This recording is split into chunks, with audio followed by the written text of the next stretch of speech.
राम राम सभी को। आप सभी का अपने इस YouTube चैनल पर हार्दिक स्वागत है। आज हम रीढ़ से संबंधित बाल मनोविज्ञान की यूनिट 3 से संबंधित कुछ क्वेश्चन आंसर सॉल्व करने जा रहे हैं। आज है रीड लेवल 2 यूनिट 3 टेस्ट। अगर वीडियो अच्छा लगे तो प्लीज़ इस चैनल को सब्सक्राइब जरूर करें। पहला क्वेश्चन है, पिछड़े बालक से संबंधित असत्य कथन कौन सा है कि जो सत्य नहीं है? इन्हें दैनिक जीवन से जोड़ते हुए पढ़ाना चाहिए, बिल्कुल सही है। इन्हें हस्त कौशल की शिक्षा भी दी जानी चाहिए, ये भी सही है। सामान्य पाठ्यक्रम से लाभ उठाने में ये असमर्थ होते हैं, तभी तो पिछड़े बालक हैं। इनकी बुद्धि लब्धि 90 से 100 तक नहीं होकर 80 से 90 तक होती है। यही ऑप्शन इसका राइट आंसर है। अगर इनकी बुद्धि लब्धि 80 से 90 होती तब ये ऑप्शन भी राइट हो जाता। नेक्स्ट क्वेश्चन है, मानसिक रूप से मंद बालक से संबंधित सत्य कथन नहीं है कि जो मंद बुद्धि बालक है उससे संबंधित कौन सा कथन गलत है? मौलिकता का भाव, तो अगर मंद बुद्धि बालक तो मौलिकता उसमें कहाँ से आएगी? उसमें मौलिकता का अभाव होता है, ना कि भाव। ये ऑप्शन इसका गलत है। दैनिक जीवन क्रियाकलापों के चार्ट की शिक्षा उनको दी जाती है। बहुत से मित्र बनाने की उनकी इच्छा होती है। वंशानुक्रम व वातावरण का उन पर प्रभाव पड़ता है। थर्ड क्वेश्चन है, प्रतिभाशाली बालक से संबंधित असंगत कथन कौन सा है जो प्रतिभाशाली बालक से मेल नहीं खाता? प्रतिभाशाली बालक जन्मजात होते हैं, बिल्कुल सही है। तार्किक व जिज्ञासु होते हैं, ये भी सही है। इनमें नेतृत्व का गुण पाया जाता है, ये भी सही है। दूसरों की प्रशंसा करते हैं, ये दूसरों की नहीं बल्कि खुद की प्रशंसा करते हैं, इसलिए प्रतिभाशाली बालक की ये ऑप्शन असंगत है। नेक्स्ट क्वेश्चन है, सृजनात्मक बालक की विशेषता नहीं है, मौलिकता का प्रदर्शन करते हैं, सही है। उत्तरदायित्व के प्रति सजग रहते हैं, ये भी सही है। समस्या समाधान की इनकी योग्यता होती है, ये भी सही है। इनमें दूरदर्शिता का अभाव नहीं बल्कि भाव होता है। अगर दूरदर्शिता का भाव होता तब ये ऑप्शन भी राइट हो जाता। नेक्स्ट क्वेश्चन है, जो छात्र 1 वर्ष में निर्धारित कार्यक्रम पूरा नहीं कर पाते वे कहलाते हैं, तो वो क्या कहलाते हैं? वो मानसिक मंदता या मंदबुद्धि बालक कहलाते हैं। पिछड़े बालक कौन से होते हैं? कि ऐसे बालक जो कक्षा का औसत कार्य भी नहीं कर पाते हैं, वो औसत छात्रों से पीछे रह जाते हैं, वो कहलाते हैं विकलांग, वो पिछड़े बालक। इनकी बुद्धि लब्धि 85 से कम होती है। नेक्स्ट है प्रतिभाशाली बालक। ये वो बालक हैं जो सामान्य बालकों की अपेक्षा शैक्षिक रूप से श्रेष्ठ होते हैं। इनकी बुद्धि लब्धि 130 से ऊपर पाई जाती है। सृजनात्मक बालक वो होते हैं जो कुछ नया खोजते हैं और उसको मौलिकता प्रदान करते हैं, वो सृजनात्मक बालक होते हैं। नेक्स्ट है, वंचित व अलाभान्वित बालक का लक्षण नहीं है, पढ़ाई के प्रति उदासीन, बिल्कुल सही है। निम्न महत्वाकांक्षा, ये भी इनका सही है। निम्न बौद्धिक स्तर, ये भी सही है। जो नहीं है वो है सामाजिक कुशलता का भाव। अगर भाव की जगह अभाव होता तब ये ऑप्शन भी राइट हो जाता। अगर सामाजिक कुशलता का भाव होगा तो वो वंचित और अलाभान्वित ना होकर सामाजिक बालक होंगे। नेक्स्ट क्वेश्चन है, विशेष योग्य बालक की विशेषता नहीं है, अपनी योग्यता और क्षमता की दृष्टि से अन्य बालकों से भिन्नता, बिल्कुल सही है, तभी तो वो विशेष होंगे। अपनी कक्षा में स्तर सामान्य कोटि का, अगर उनका स्तर सामान्य कोटि का होगा तो वो सामान्य बालक होंगे। उनका स्तर कैसा होता है? उच्च कोटि का होता है। समायोजन संबंधी समस्या का इनको सामना करना पड़ता है। अपने आप को समायोजित करने के लिए विशेष शिक्षा दीक्षा की इनको आवश्यकता होती है। तो इसका ऑप्शन नंबर बी राइट होगा।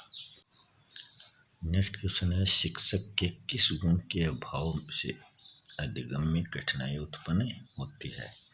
छात्रों के प्रति स्नेह ये शिक्षक का गुण होता है। बाल सुलभ व्यवहार ये भी शिक्षक का गुण है। कार्य के प्रति दृढ़ संकल्प ये भी शिक्षक का गुण है। संवेगात्मक स्थिरता उसका गुण नहीं है, बल्कि अस्थिरता की जगह होता है स्थिरता, तब ये ऑप्शन राइट होता। तो संवेगात्मक स्थिरता का उसमें गुण पाया जाता है। नेक्स्ट क्वेश्चन है 9 नंबर, अधिगम में पठन विकृति से संबंधित कौन सी समस्या है जो पढ़ने से संबंधित है? कि बच्चा ब और व में अंतर नहीं कर पाता, वो है डिसलेक्सिया। ये पढ़ने से संबंधित है। डिसग्राफिया जो होती है वो लेखन विकृति, इसमें बच्चा लेखन से संबंधित गलतियां करता है। डिस्कैलकुलिया ये गणना विकृति होती है, इसमें बच्चा गणित की क्रियाएं नहीं कर सकता। अफेसिया जो होती है ये भाषा ग्रहण संबंधी विकृति होती है। नेक्स्ट क्वेश्चन है, जब व्यक्ति अपनी क्षमता व योग्यता से परिचित न होकर अनावश्यक प्रयत्न करता रहता है तो यह अधिगम की कौन सी कठिनाई है? तो यह अधिगम से संबंधित समायोजन की समस्या होती है कि वो उसमें समायोजन नहीं कर पाता। सीखने की मनोवृत्ति का अभाव तब होता है जब जिस काम को सीखा जाता है तो वो उसमें सीखने की अभिलाषा होती है, तो वो काम को आसानी से सीख सकता है।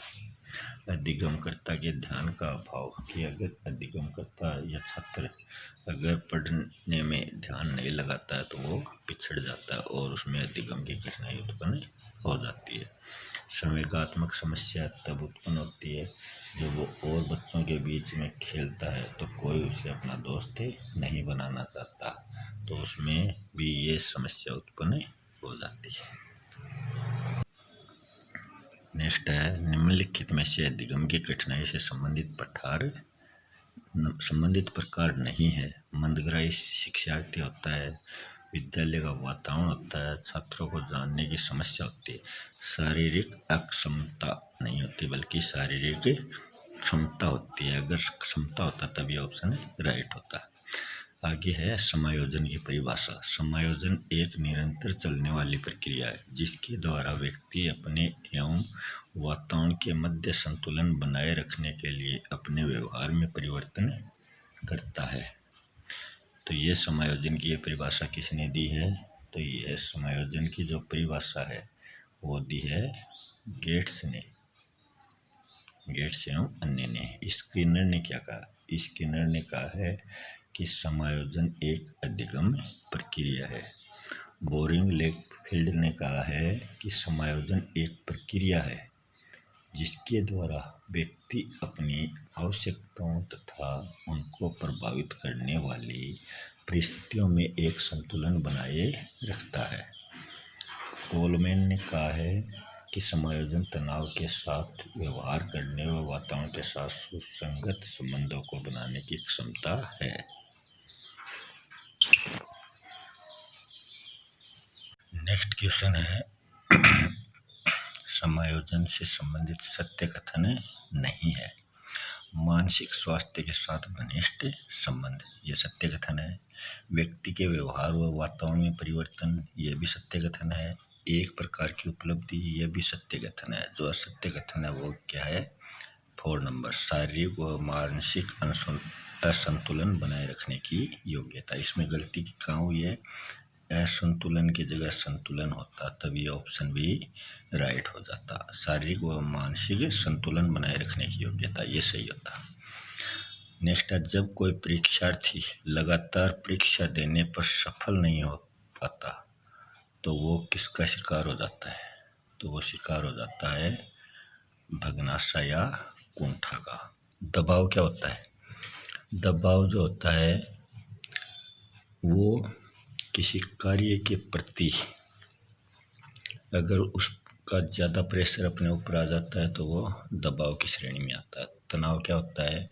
तनाव होता है असंतुलन की दशा जो व्यक्ति को अपनी उत्तेजित दशा का अंत करने के लिए प्रेरित करती है। दुश्चिंता क्या होती है? यह चेतन तथा अचेतन के मध्य उत्पन्न होने वाली संघर्ष की स्थिति होती है। नेक्स्ट क्वेश्चन है, फ्रायड के अनुसार इदम अहम परम अहम के मध्य सामंजस्य का अभाव क्या कहलाता है? तो इनके मध्य का अभाव द्वंद्व कहलाता है। भग्नाशा और कुंठा एक ही है। तनाव दबाव के बारे में पहले चर्चा कर चुके हैं। नेक्स्ट क्वेश्चन है, जब व्यक्ति को अवांछनीय विकल्पों में से एक का चुनाव करना हो तो वह द्वंद्व की कौन सी स्थिति कहलाती है? तो वह द्वंद्व की परिहार या अवॉइडेंस स्थिति कहलाती है। उपागम जिसको बोलते हैं अप्रोच, ये होती है दो सकारात्मक विचारों के मध्य की उत्पन्न स्थिति, और परिहार होती है दो नकारात्मक विचारों के मध्य की स्थिति। उपागम परिहार में क्या होता है? एक सकारात्मक और एक नकारात्मक विचार में से एक को चुनना। ग्राह्य उपागम का ही दूसरा नाम है। नेक्स्ट क्वेश्चन है, मानसिक द्वंद्व से संबंधित दुष्प्रभाव नहीं है। बालकों में अपराधी प्रवृत्ति का जन्म ये है। संवेगों का सामान्य प्रदर्शन यही नहीं है। इसमें संवेगों का सामान्य प्रदर्शन ना होकर असामान्य होता तब ये सही होता। अस्वाभाविक व्यवहार सही है। प्रत्यक्षीकरण में कठिनाई ये भी सही है। नेक्स्ट क्वेश्चन है, मानसिक द्वंद्व को कम करने से संबंधित उपाय नहीं है। तो वो उपाय जो है वो नहीं है, वो है लक्ष्य प्राप्ति में मार्ग में उत्पन्न बाधा दूर करना। इसका राइट आंसर होगा लक्ष्य में स्थापन करना। स्थापन की जगह प्रतिस्थापन होता तब ये सही होता। बाकी ये तीन ऑप्शन राइट है। शोधन, पलायन, लक्ष्य प्राप्ति के मार्ग में उत्पन्न बाधा दूर करना, ये तीन ऑप्शन राइट है। लक्ष्यों के प्रतिस्थापन करना ये गलत है। किस रक्षा युक्ति के अंतर्गत व्यक्ति अपनी असफलता के पीछे तर्कसंगत कारण तलाश करके औचित्य स्थापित करता है? तो ये औचित्य स्थापित करना या युक्तिकरण करना एक ही है। ये युक्तिकरण है। क्षतिपूर्ति क्या होता है कि इसका प्रयोग एक कार्य की पूर्ति अगर नहीं होती है तो दूसरे कार्य के माध्यम से इसका प्रयोग किया जाता है। दमन क्या होता है? दमन होता है दुखदायी विचार या घटना को अचेतन मन में भेज देना। और पलायन क्या होता है? पलायन होता है किसी समस्या से दूर चले जाना। रक्षात्मक युक्तियाँ होती हैं, कैसी होती हैं? तो रक्षात्मक युक्तियाँ अचेतन होती हैं। बी ऑप्शन इसका राइट आंसर है। नेक्स्ट क्वेश्चन है, एक 5 वर्ष का बालक अपने छोटे भाई के साथ घुटने के बल चलता है। यह उदाहरण किस रक्षा युक्ति का है? तो यह उदाहरण है प्रतिगमन रक्षा युक्ति का। प्रतिगमन होता है वापस बाल्यावस्था में या प्रारंभिक अवस्था में लौटना। प्रक्षेपण क्या होता है? थोपना। इसमें व्यक्ति स्वयं की कमी या दोष को किसी दूसरे व्यक्ति पर थोपता है। अंतःक्षेपण क्या होता है? अंतःक्षेपण होता है किसी व्यक्ति के दुख को देखकर व्यक्ति स्वयं दुखी होता है। नेक्स्ट है, दिवास्वप्न से संबंधित रक्षा युक्ति का उदाहरण कौन सा है? तो पहला है, पढ़ाई में कमजोर बालक खेल कूद में अपना नाम रोशन करता है। तो ये तो है क्षतिपूर्ति का। हवाई किले बनाना, ये दिवास्वप्न का। परीक्षा में असफल होने पर प्रश्न पत्र या परीक्षक को दोष देना, ये है प्रक्षेपण का, दूसरों पे थोपने का। अंगूर खट्टे हैं, यह है युक्तिकरण का उदाहरण। नेक्स्ट है, किस युक्ति के अंतर्गत एक व्यक्ति आदर्श व्यक्ति के गुणों का अनुकरण करना शुरू कर देता है। तो उदात्तीकरण क्या होता है? उदात्तीकरण में व्यक्ति जो समाज विरोधी भावनाएं हैं उनको समाज में मान्य रूप में बदल देता है। दिवास्वप्न क्या होता है? दिवास्वप्न वर्तमान या यथार्थ जीवन की असफलताओं से परेशान होकर व्यक्ति जब कल्पना लोक में विचरण करने लगता है, वो दिवास्वप्न होता है। मार्गांतीकरण ये और उदात्तीकरण एक ही है। इसका राइट ऑप्शन होगा आत्मीकरण। नेक्स्ट क्वेश्चन है, समायोजन की प्रक्रिया में एक शिक्षक का प्रमुख योगदान नहीं है। तनाव झेलने से संबंधित सहनशीलता विकसित करना है, आकांक्षा का उचित स्तर तय करना है, निर्देशन व परामर्श की व्यवस्था करना है। जो नहीं है वो है 4 नंबर। असंतुलित बुद्धि और विकास पर ध्यान देना। असंतुलित की जगह आता संतुलित, तब ये भी सही हो जाता। नेक्स्ट है, विद्यालय में शिक्षक विद्यार्थियों से समायोजन के लिए क्या नहीं करवाएगा? पाठ्य सहगामी क्रियाएं यदि करवाएगा, सहानुभूति पूर्ण व्यवहार भी करवाएगा, व्यक्तिगत शिक्षण भी करवाएगा, बल्कि उनको शारीरिक दंड नहीं देगा। नेक्स्ट क्वेश्चन है, किशोरों में द्वंद्व उभरने का प्रमुख कारण ना तो निराशा है, ना पीढ़ियों का अंतर है, ना समायोजन का अभाव है, बल्कि क्या है? अवसरों की प्रतिकूलता। नेक्स्ट है, तनाव कम करने की प्रत्यक्ष विधि नहीं है।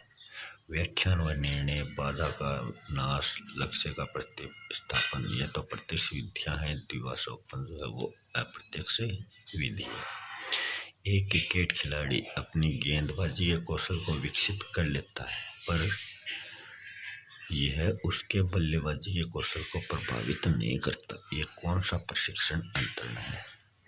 विधेयात्मक तो वो होता है जो जिसको सकारात्मक भी बोलते हैं, कि एक वस्तु या स्थिति का ज्ञान दूसरी वस्तु या स्थिति में सहायक होता है, तो वो तो होता है विधेयात्मक। निषेधात्मक वो होता है जो पहली परिस्थिति में सीखा हुआ काम दूसरी परिस्थिति में काम नहीं आता, वो होता है निषेधात्मक। शून्य इसका राइट है, शून्य प्रशिक्षण अंतरण। इसमें क्या होता है? इसमें वो जो पहले का सीखा हुआ काम है उसके अलावा वो जो नया काम सीखता है उसमें किसी प्रकार का कोई परिवर्तन नहीं आता है। किस विकार में संचार, सामाजिक अंतरक्रिया, संज्ञान और व्यवहार प्रभावित होता है? तो बुलिमिया जो होता है वो भोजन ग्रहण करने से संबंधित विकार होता है।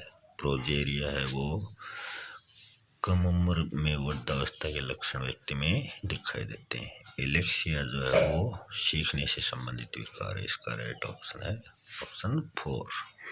किस द्वंद्व में स्वयं का कार्य धनात्मक और दूसरे का थोपा हुआ काम ऋणात्मक होता है? तो वो होता है पद्धति वर्जन में। पद्धति जिसको उपागम बोलते हैं, इसमें दो कार्य एक साथ किए जाते हैं, दोनों धनात्मक होते हैं। वर्जन दो कार्य में से एक को चुनना होता है, दोनों ही ऋणात्मक होते हैं। तो ये समाप्त हो चुके हैं। आगे कुछ मुख्य और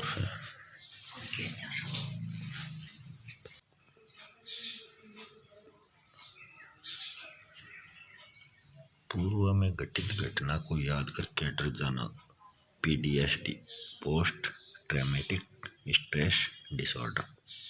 आत्म सिद्धि समायोजन का आधार है, यह जुंग ने कहा था। संवेदना ज्ञान की पहली सीढ़ी है, यह मानसिक विकास की है। विकलांग बालक, चक्षु, ब्रेलिपि, श्रवण, ओष्ठ वाचन, वाक, पठन, अभ्यास। यह जरूरी नहीं कि बुद्धिमान व्यक्ति ही सृजनशील होता है। बस, धन्यवाद।